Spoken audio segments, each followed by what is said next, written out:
Hello and welcome, everyone. This is the second episode of the White Light Collective podcast.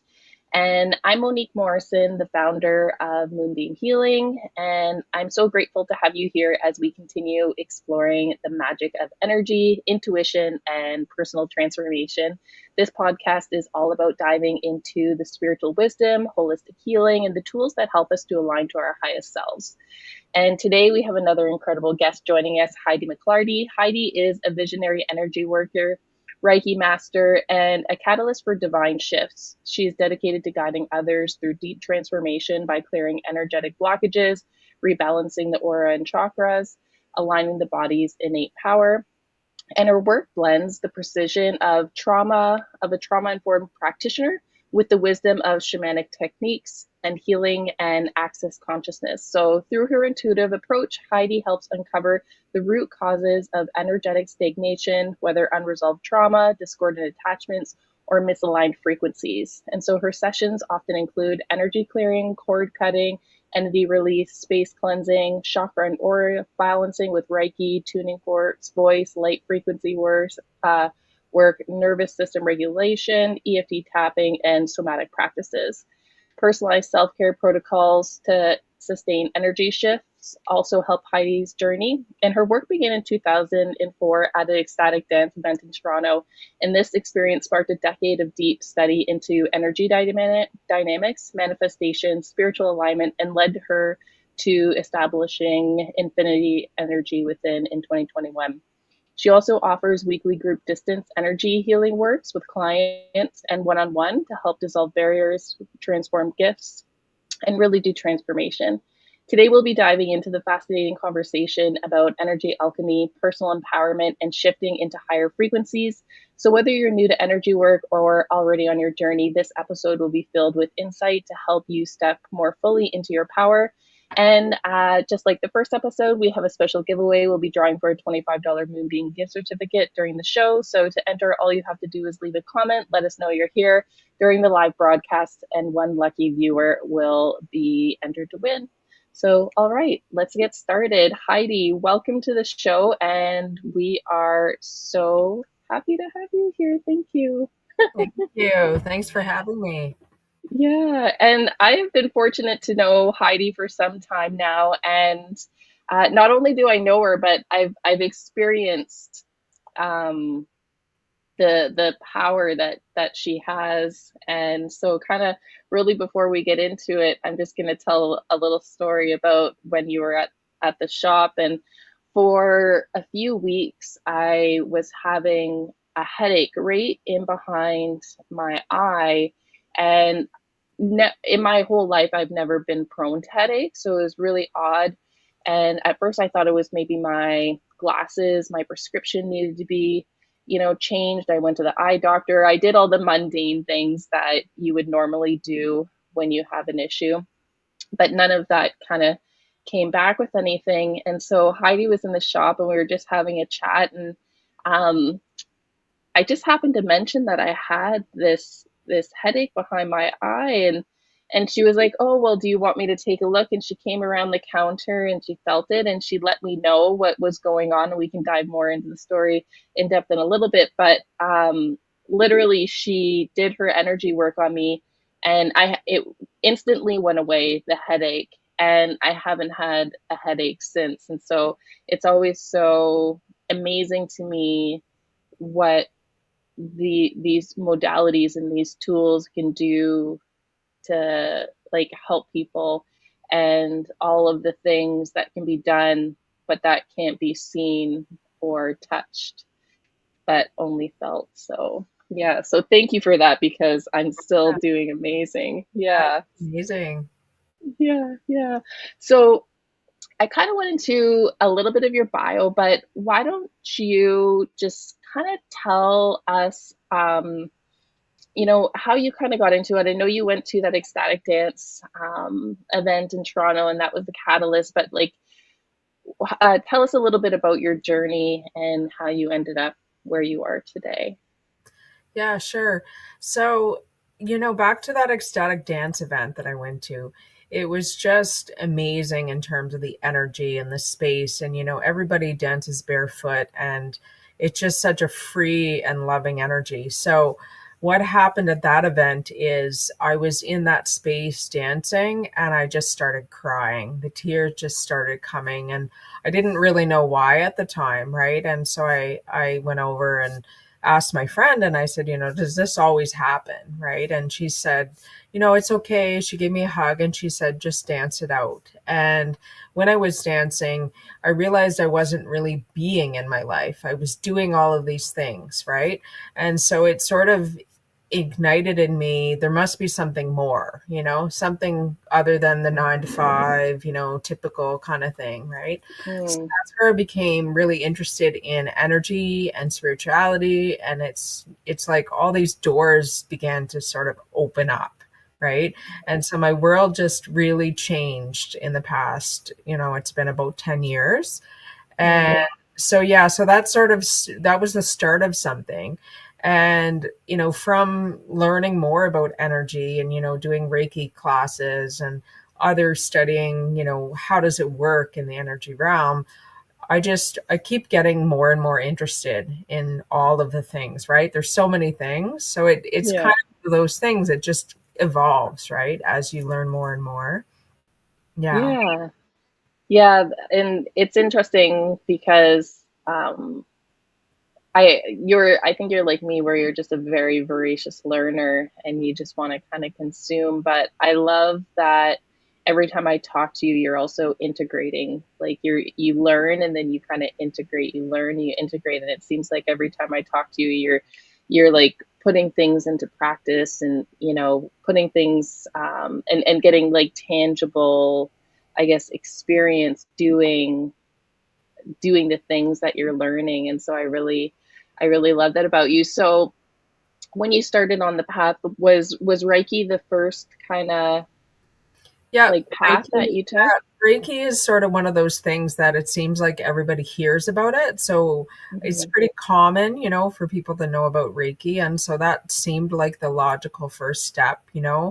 A friend was also interested. So we found a teacher and she taught us. And it was really cool because I hadn't really experienced things before energetically. So it sort of just opened up a whole new world of energy. Yeah. Mm-hmm. Yeah, it's interesting too with Reiki. Once you're attuned, it's interesting the shifts that happen. And I've been attuned for the first, second, and kind of master level now.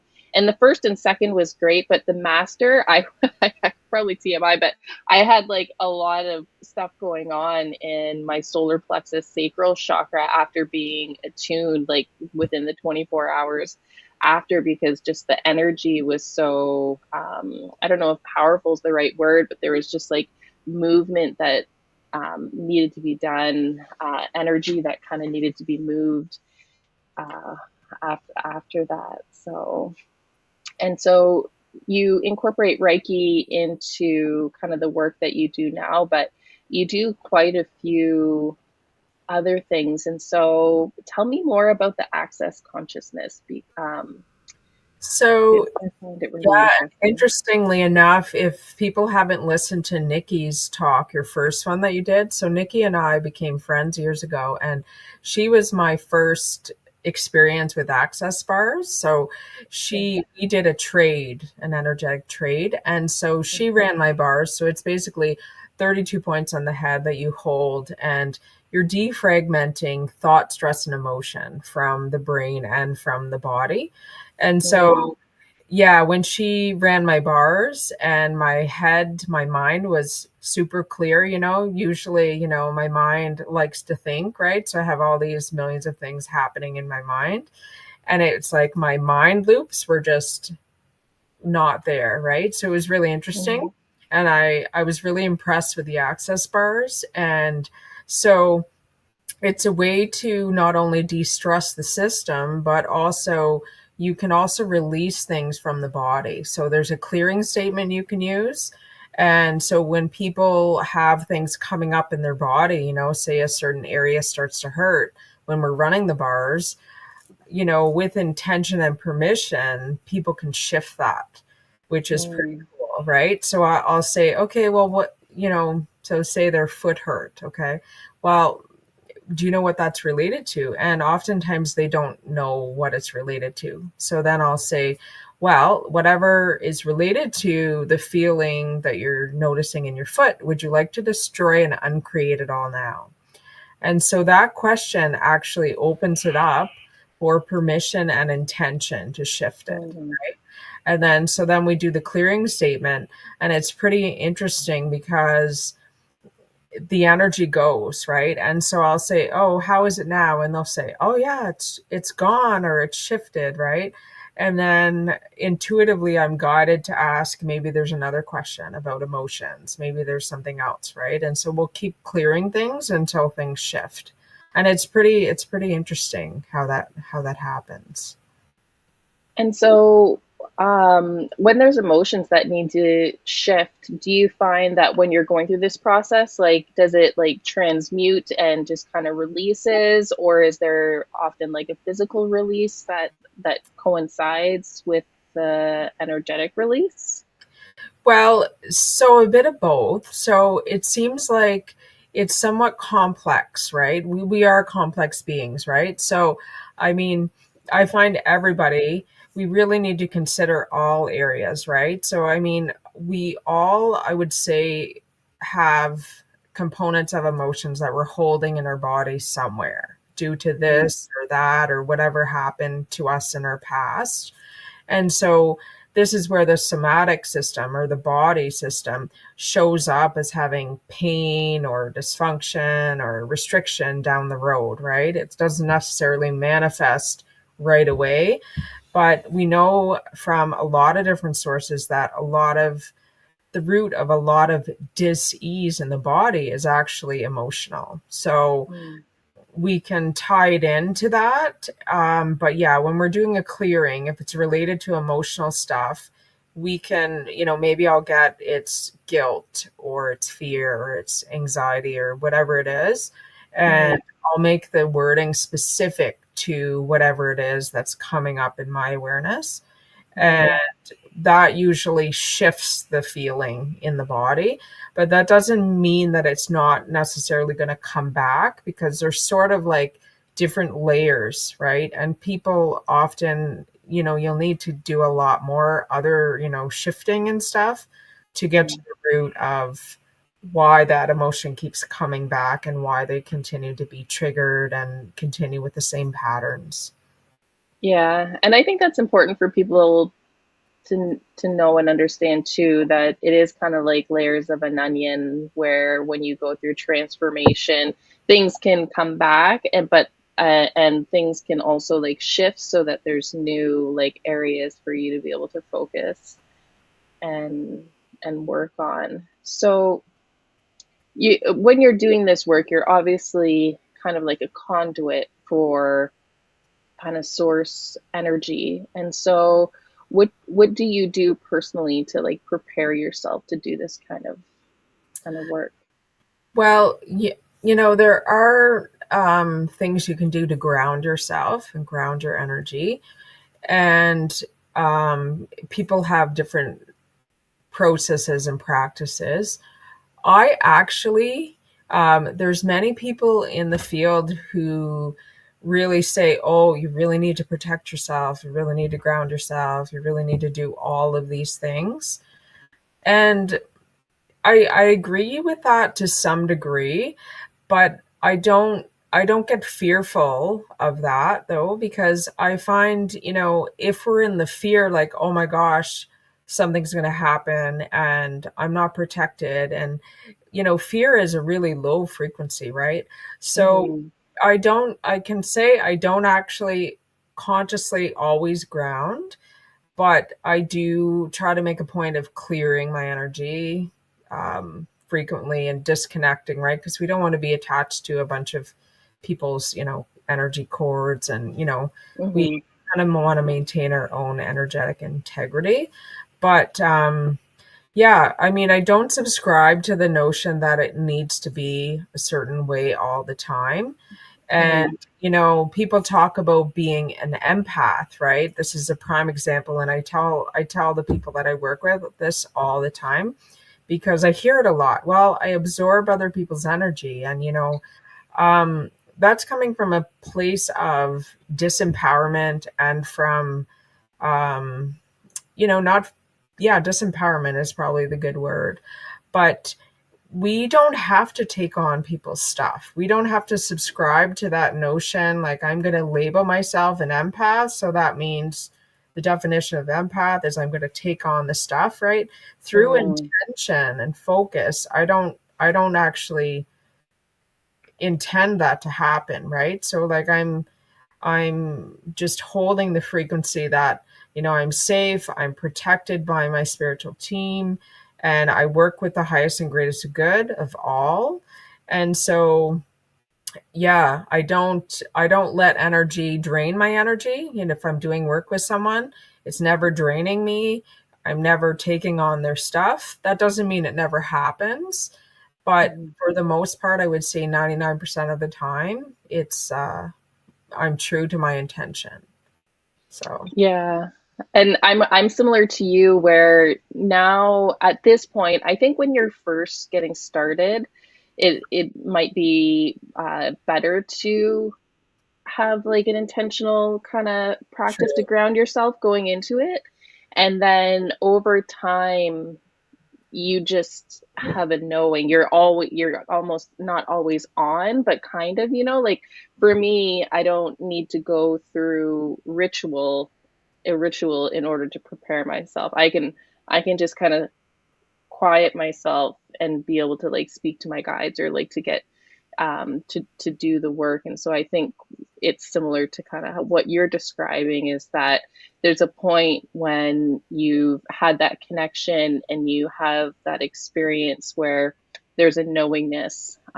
And speaking to the empath thing, I used to say the things that you're describing, where I'm an empath and take on people's energies. But in hindsight, now that I've gone through a lot of transformation, a lot of healing, um, yes, I'm an empath because I can pick up on energy, and I think everyone is empathic to some degree. But I've also learned a lot over the years how to have really healthy boundaries and to be able to advocate for myself. And so, although I'm still an empath, I don't carry other people's energy, and I'm able to identify it. So I think Right. that's part of it.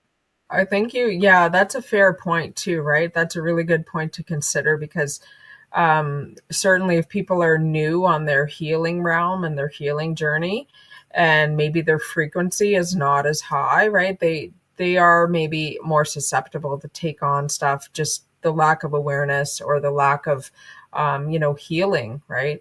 So yeah, Mhm. that's a good point. Maybe it's one of those things, right? We sort of, as we go on, we're sort of used to how we are now, and then we forget, oh, we were like that one day too, right? Yeah. Mhm. Mhm.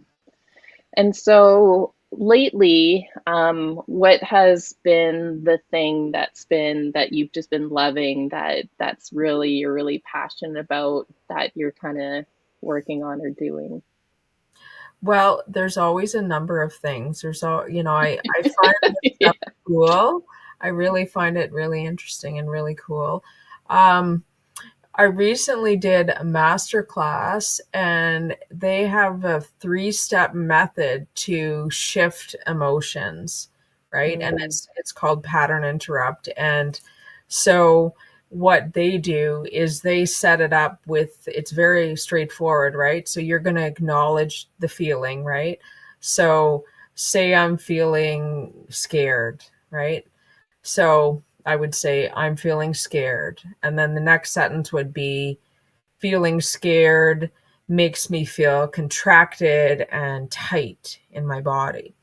And then the third sentence is, and it's safe now to let this go, right? So you're acknowledging it and you're bringing it up to the surface, what it actually is. And then you're actually giving yourself that reinforcement that you're safe to let it go, right? And Mm. so with that approach, it, you know, you repeat it 3 times, and at least 3 times. You can do it more than that, but it's really interesting because I've been practicing that with some people, and myself included, and you can definitely notice a shift. And so Mm. that's been super super cool as a, you know, an approach that many people can use. Yeah, it just takes a little bit of self-awareness to be able to identify Yes, what you're yes. It's feeling. often helpful with someone else to help you. Yeah. Hmm. Work through it. Hmm. Very cool. And so, um, you've been doing these group energy kind of distance energy sessions. Tell me about that. Like, when do they happen? What are you doing?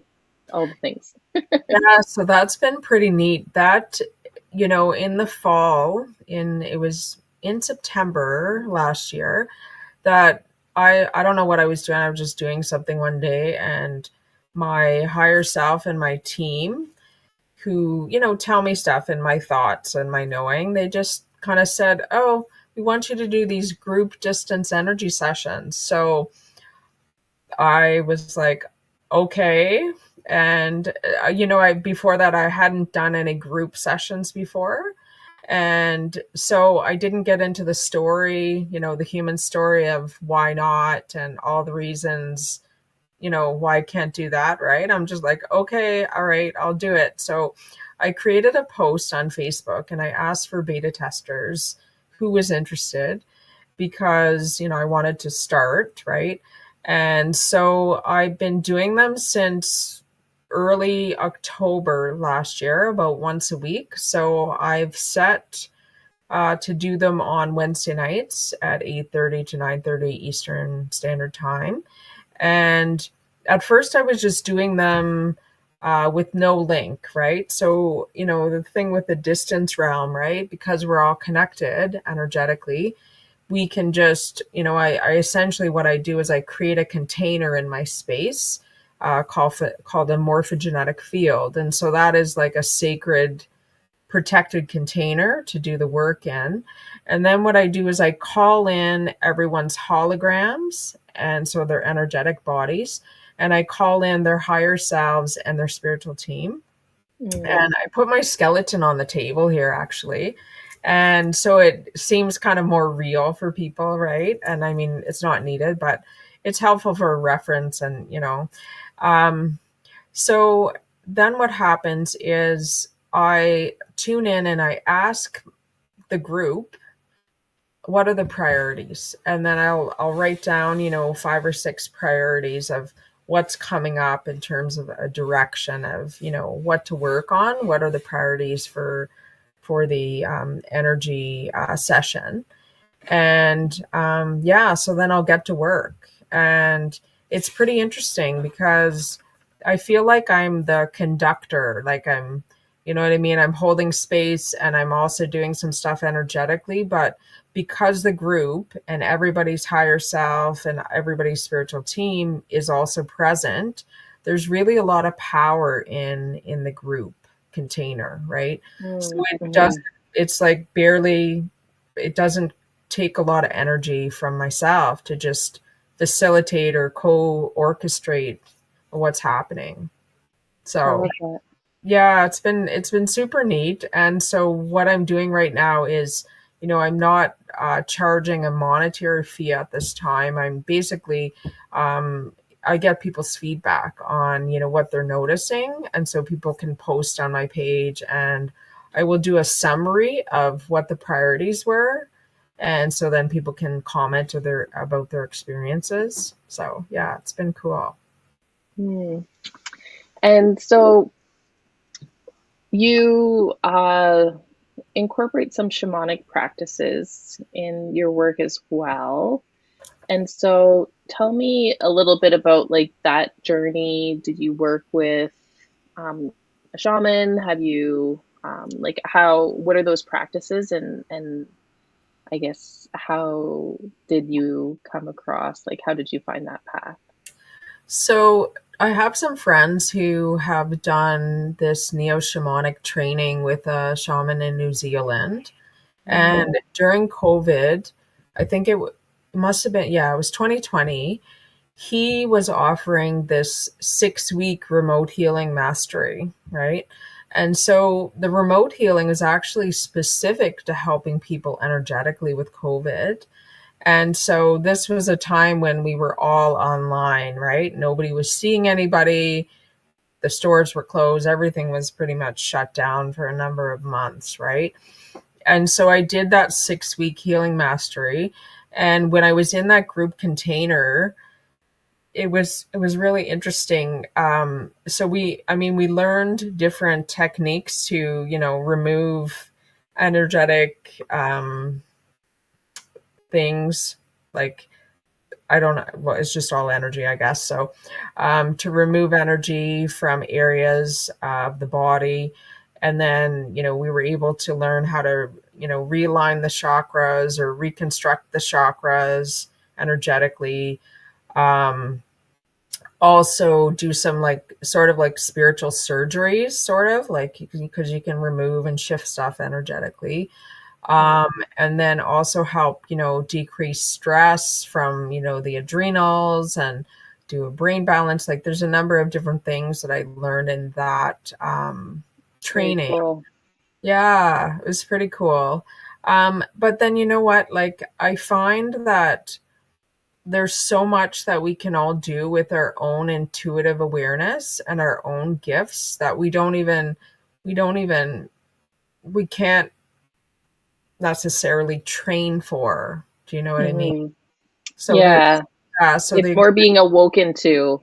And sometimes you end up in classes and sometimes you end up working with shamans. But I feel like it's like all on the path to awakening your own power and claiming your own power within you to be able to heal yourself and like to be able to, yeah, I guess do the highest good that you're meant to do right. in the world. So, and you were talking and it actually struck a question and then I kind of went on. You were talking about creating like an energetic container Hmm. earlier. And so what does that look like for someone that's never done that before? Like how do you visualize it? What is creating an energetic container? Yeah, so that was super cool. That's one of my favorite things too that's come out of this group distance sessions. So in October, just to give a bit of history, I was doing the group distance session, and it just occurred to me, oh, why don't I just create this container, right? So in my imagination, I'm creating this container. So I created this red box, and with intention, why don't I just take this energy from this session of this hour, and I'm going to put that energy into the box, and I'm going to put the cover on, and then I can send that energy to anyone at any time, right? Within Mm, 15 seconds, because I felt like I needed to put a parameter about how long it's going to take, right? So I believe actually that anyone can do that. It's just a lot of people don't necessarily believe they can do that. So they don't believe it's real because they can't see it. mhm, And they don't believe that they're powerful enough. So part of the, the subconscious programming and stuff, right? Um, so yeah, so basically it's like prayer or sending energy, except I feel like it's maybe more potent because you're sort of putting it in a container, and then you're like focusing, okay, I'm going to send the contents. And so it's more mm, specific, right? Because it's got like it's like the recipe, right? So whatever we did in the session, it's like it's got it all included. It's not just like we're like, okay, I don't know what energy to send. I'm just going to like send energy. So I feel like it's doing more, it's more potent. And it's also what they told me as well. And so my team is, you know, we can get rid of the idea of the time construct as a limit, right? because, you know, I I also have put energy into boxes from other people's sessions, right? So my friend did a meditation and a channel event on November 11th on Zoom, which I attended. So then after the event, I put it in this beautiful rose colored box, right? And so I messaged her after. I said, "Oh, I'm gifting you this box, here's this rose colored box. You can send it to everybody," and I explained how it worked. And she was originally thinking, "Oh, well, maybe it can be used one time," right? So she said, "Oh, yeah, I think I have someone in mind, but if you have somebody in mind, you go ahead." And I said, "Oh, there's no limit to this box, right?" It's infinite. Infinite, yeah. And so then, you know, and then it made me realize that really it's the time construct, right? Because generally as humans, right, we think about, okay, it's going to take this amount of time to do this, right?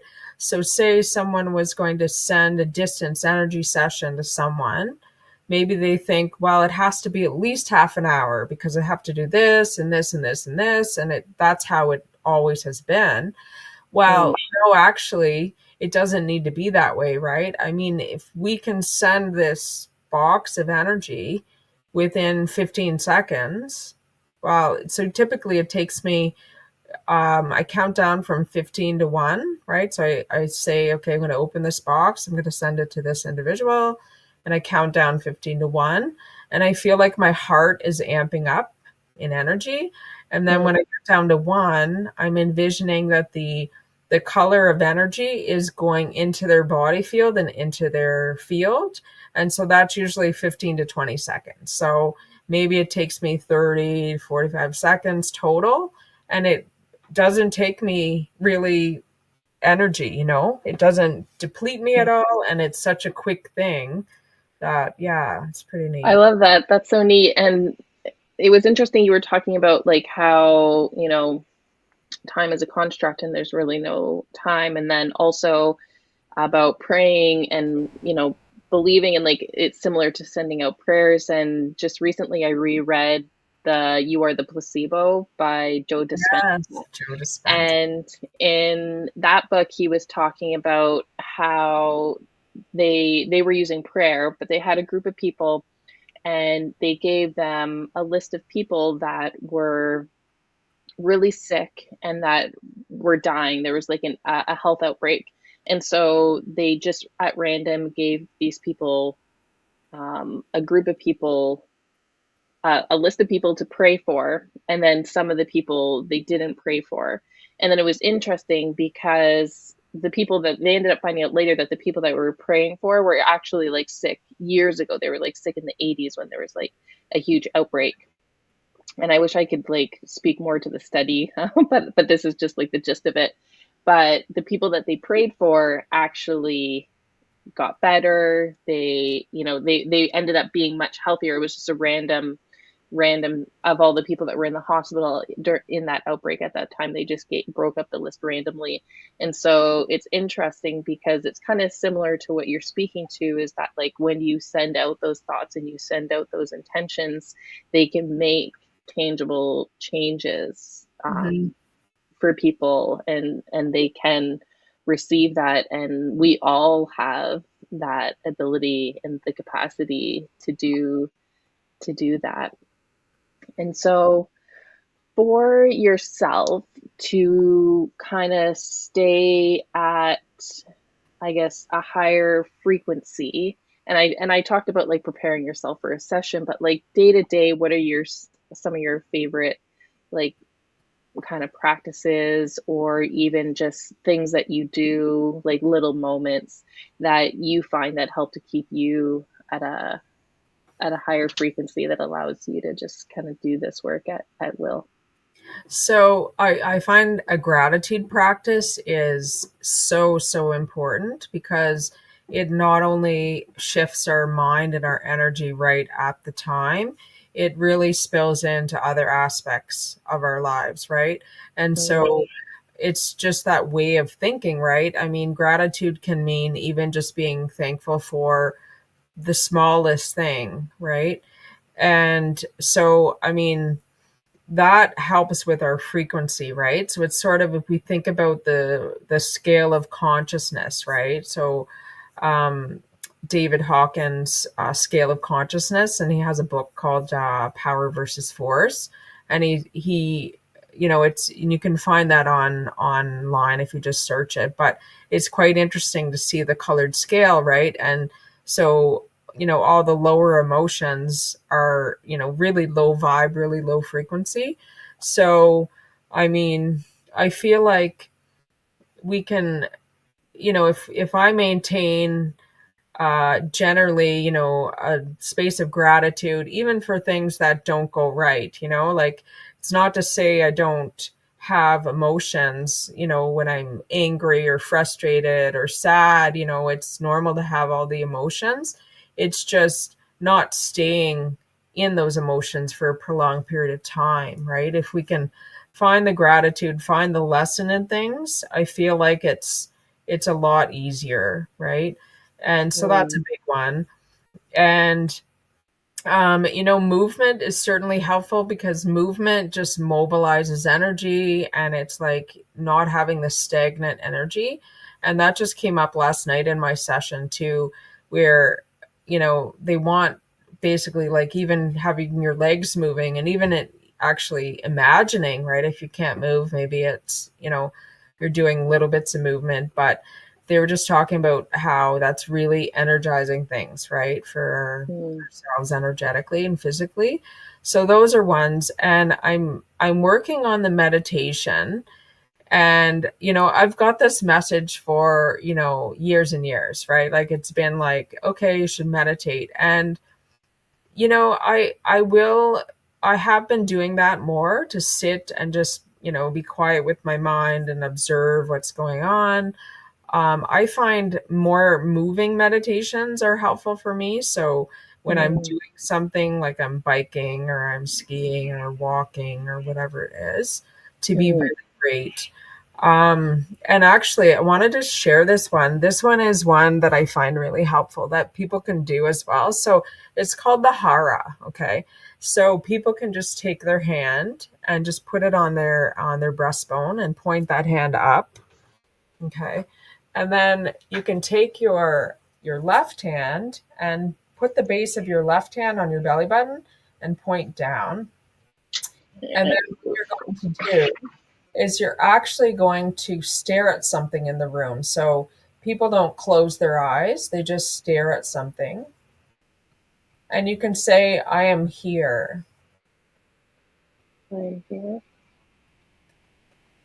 And usually what I find is I'll take that deep breath when I'm first in this position. And if you notice what your mind does, it's actually the space of nothingness.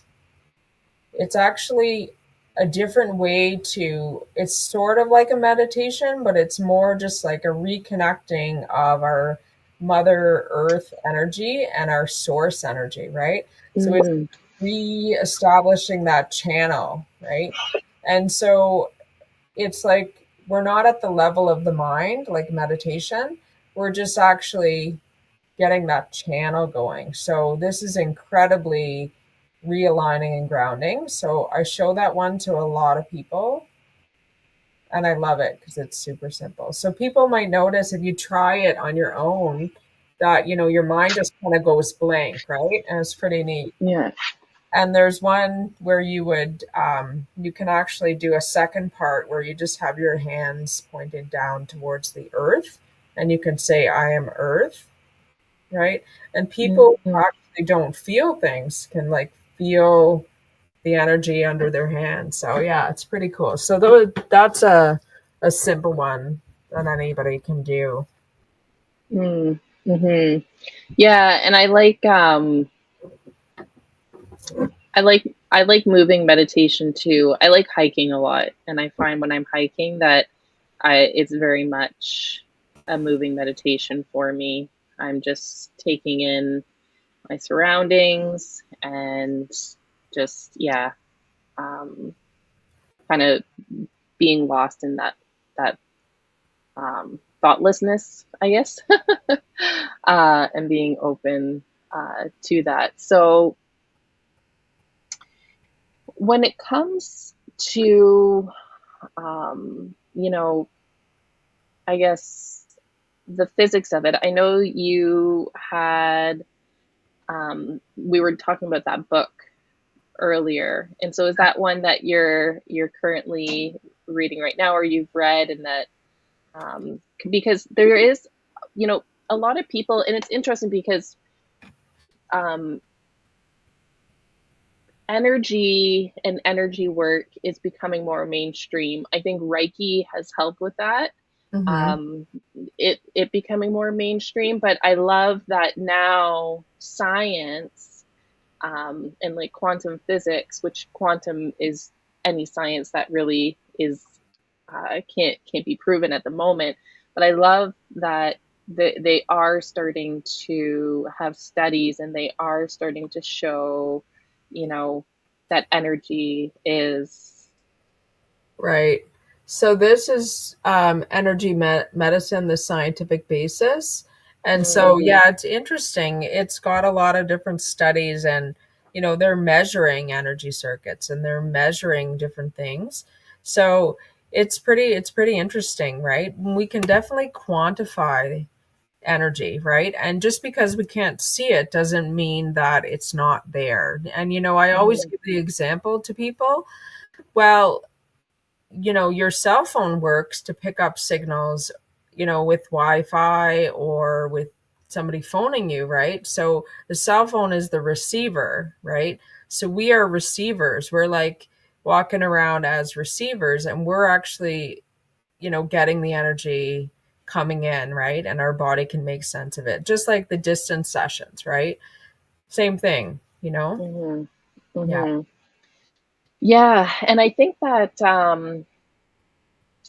I guess I guess that's kind of part of it, right? Is like anyone that kind of starts on this path is like realizing that we are all energy is, I guess, one of the big aha moments that people tend to have, and then deciding what you want to learn and what you want to do with that as you move forward and kind of expand into this consciousness. And I don't like it, and it's interesting too because once you open, it's like when they say you take off the rose colored glasses, right? Like once you open your mind and your heart to that fact, there's like there's only going forward. There's, you're not able to kind of like come back, and it's just like such an interesting journey. And I don't really have a point to this stream of consciousness right now other than the fact that, it's such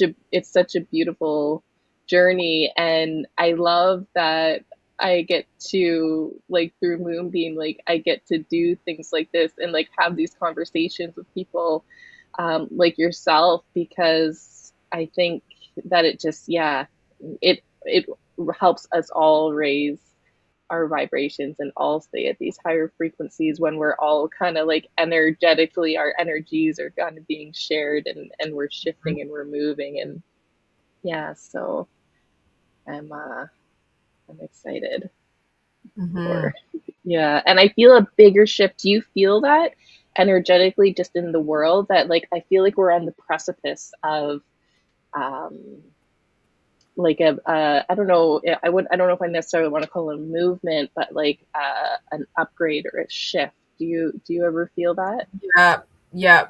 Well, and the recent planetary alignment that happened.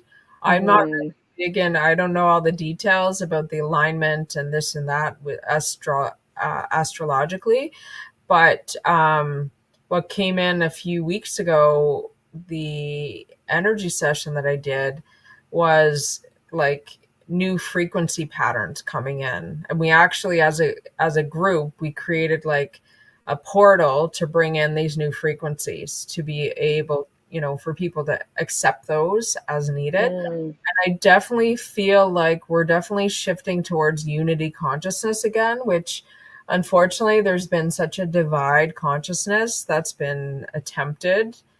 And so it's been really nice to feel that energy. So the example back in, I don't know if you remember, back in, I think it was mid-October, where Florida had a hurricane, and then there was another one that was coming that was gonna, it was anticipated to take out part of Florida. And so it was really interesting because everybody around the world seemed to notice. And so there was all these prayer groups, meditation, energy groups popping up everywhere. And it Mhm. was on the Wednesday. I still remember that Wednesday. Um, I had shared a post saying, "Hey, there's an effort to, focus a few minutes at the top of every hour today towards, dispersing the storm and, like having it move out to the Atlantic and taking down the, the strength." And so I was really pleasantly surprised because the post that I made was shared, I think, 52 times from my Facebook, Wow. which that that's just me, right? So that's like just telling me that, how many thousands of people have that reached, right? Hmm. 50 times. And, everybody has maybe 1,000 Facebook friends, and then they're sharing and they're sharing.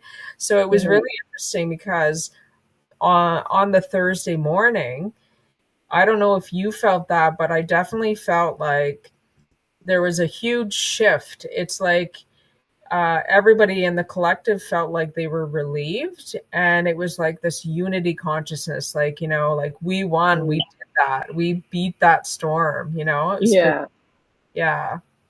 Yeah. And that was a crazy time. I have a friend that lives in Orlando, and I was like, oh, what are you doing? That kind of stuff. And I remember seeing your post at that time and kind of participating and just sending, yeah, my own kind of like positivity and thoughts towards that. And it's always so interesting to see kind of what can be done. And so I guess knowing that, where do you kind of see um,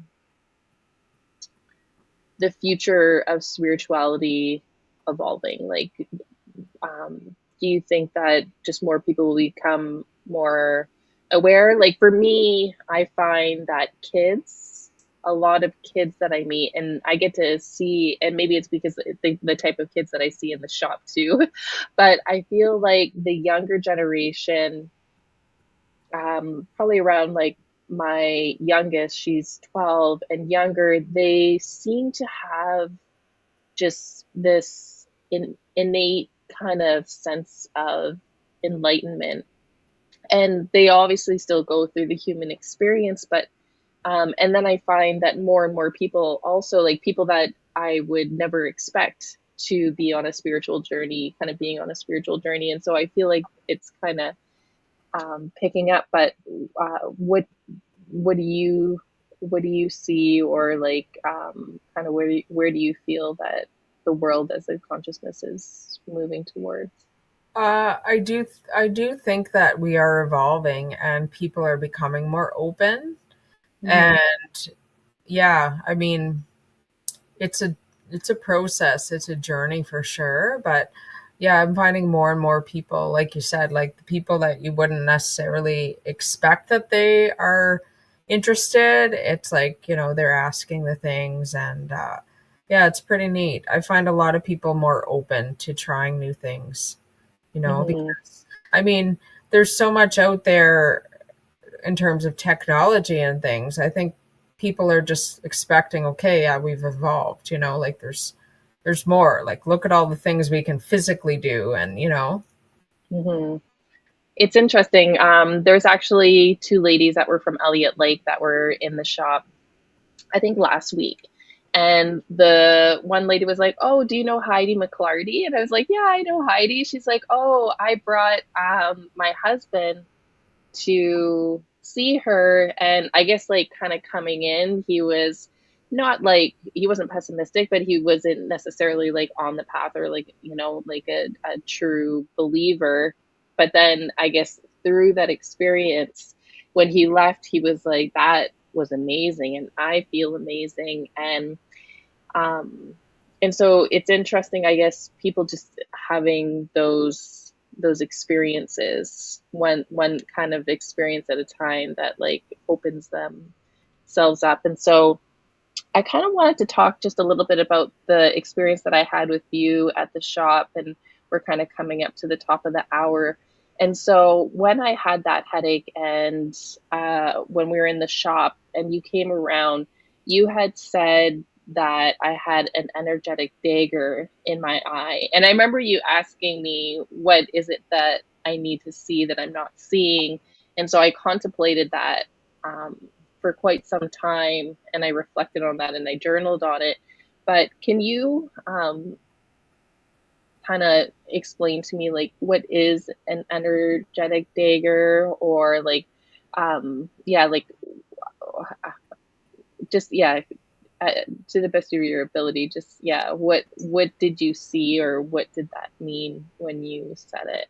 So, and this is something that I can't fully explain. It's one of those things. And I Mm-hmm. feel like over time, as I've, done more energy work and have more experience, I'm guided to do things and guided what's there. And I'm told certain things about details, but I don't necessarily know the why and the what and when and like how it all came to be there. But Mm-hmm. I feel like a big gift of mine is to remove these energy, like they're sort of like weapons, or like, so, if you believe in like past life stuff, could have been a past life thing, could have been present. But, energy is powerful, right? So it could, in a sense, be showing up as like a weapon to me, but it might also just be energetically, right? Like, how people metaphorically say it's like they were shooting daggers from their eyes, right? Or like, Mm-hmm. like people will say, oh, I was stabbed in the back or whatever, So I think people do have the power to send energy that's not the most positive to other people potentially, but we don't know necessarily the origin, right? Mm-hmm. So I'm basically shown what's happening, what's going on, and I don't know, that just often comes up and I sort of see it. I don't really see it, but I sort of see it in my mind's eye. Mm-hmm. And so it's pretty simple to remove, like, and I feel like other people can do this too, but it's basically like, okay, well, like, you just like sort of grab it and remove it, and then basically fill the space with loving, supportive, healing light, right? Because you don't want to just leave it open, and then just like repair where you took it out, right? So Mm-hmm. that's a big thing that I've been doing in my energy practice. So, but I Very can't cool. fully explain it. um Yeah, because it was amazing, and honestly, I haven't had a headache since. And so I've been, yeah, it was something that I was reflecting on. So um, yeah, so I guess if someone is starting on this path now, what would be some advice that you would have if someone's just starting to become aware, starting to learn about spirituality, energy? What would you either say to them or say to yourself when you were first starting down the path? So I suggest people start to really be aware and tune into their own intuition, right? Mm, Because it can be just even, you're driving down the street, you come up to a stop. It's like you somehow have a feeling to go right versus left. And you don't know why, but you're like, oh, I feel like I should go this way. Or just this, maybe you are driving by a store and you're just thinking, oh, I should drop in there. Not sure why. And then you go in there and it's like this person you haven't seen in 5 years and you wanted to reconnect or whatever it is, right? So mm, listening to that guidance is really a key thing, right? Instead of just brushing it off.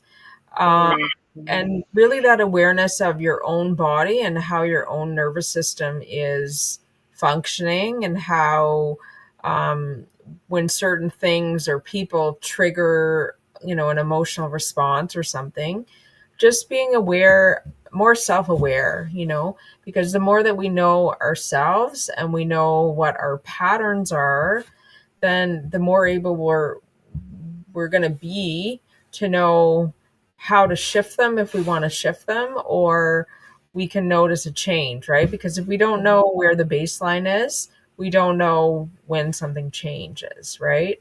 So just having Mm-hmm. that awareness and doing a check-in, and that's really important. I love that. And yeah, I think it's so true too. And I I have been aware of my intuition since I was a very young child, and but then there were periods in my life where I became less attuned to my intuition, and when you learn pretty quickly when when you have those gut instincts, when you feel that those, I guess, like, for me sometimes they're just knowings. So that's how I can describe it, is that sometimes I'll just get knowings and I'll be like, I have to go down this path, and sometimes it doesn't make any sense to me at the time, but because I have this knowing, I follow it. Or sometimes I have a knowing like, no, I shouldn't do that.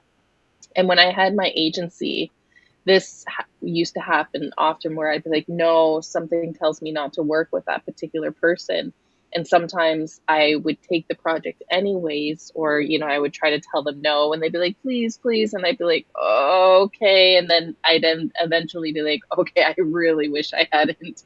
And so over time, I learned to, yeah, to really follow that. Um, and now I find that it's, yeah, when you do it, and like you said, like sometimes, because I'm kind of like not a hermit, but I'm a homebody.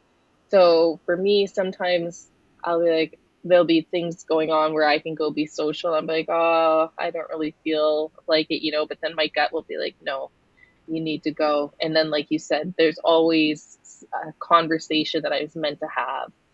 Yeah. And so, yeah. Yeah, that's so true, right? Like, I listen to your guidance, right? That is a key piece of advice, because you sort of always, after, you're like, if you don't listen, then there's always some sort of reason or something that comes up, right? So, but yeah, Hmm. the synchronicities, right? Tuning in. Oh yeah, I was supposed to talk to that person, right? You know? Yeah. Really, yeah. I get a lot of my answers too through dream work. And that was kind of how, like, when I started Moonbeam, I knew that I wanted to do something. I wasn't really sure what. It was during COVID when I started it. And I just started as an online thing. And then I ended up having a dream where I walked into this store, kind of at the corner, and an older friend of mine, I have known her since, like, I was in my 20s. She was there behind the counter, and when I walked in, I talked to her for a bit. When I came out, there was this Indigenous woman, and she held her hand out, and we walked up these clouds, and I felt myself um, being led to my higher purpose. And so, what's interesting is it ended up all coming to fruition that I opened this shop, and that lady that I was friends with, she actually worked at the shop for a short period of time, and the one that was in my dream. And so, but I didn't reach out to her to try to manifest it. She actually came to me and was like, oh, I'd love to be a part of this, And so it's funny how, yeah, answers can come in so many different ways. And now looking back, I do feel that what I'm doing, at Moonbeam, not just on the shop side, but the events and connecting with people like you, and just like collectively creating space for people, is my purpose and is my higher calling. But yeah, just taking those little bits of knowingness, and running with it. Awesome. Yeah. So, well, I guess we're kind of at the top of the hour, and I just kind of wanted to thank you. Is there any last bits of words of wisdom or anything that you've kind of learned lately that you want to share? Yeah, I really like to encourage people that our intention is so powerful. So, what are you intending and what are you choosing in your life, right? Because we can always change those things too, right? We're never stuck. Mhm, We can always change. mhm. Yeah. Okay. So we are going to do a little raffle for the $25 gift certificate. So I'm going to go ahead and start it. So this was for anyone that commented during the um, live show. So let's just start this and see. This is for a $25 gift certificate to Moonbeam. And the winner is Jessica. Awesome. So Jessica is actually one of the ladies that were in from Elliott Lake. It wasn't her husband; it was the other lady that was with her. So Jessica, you won. If you want to send, if you want to just shoot me a message, then I'll get you set up with the gift certificate. And Heidi, I just want to say thank you so much. Yeah, thanks for having me. Yeah. It was a nice discussion. Yeah. I just think you're amazing. And so just remind everyone before we go, if they want to connect with you, where can they find you? So I have a website that I've just created called infiniteenergywithin.com. So there's no spaces and no dashes. Or my Facebook page, Infinite Energy Within page.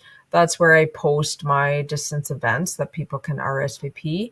Or I have a private group also on Facebook. Or I have, the other socials there that I'm working on the whole video posting and all the things on, the other platforms too.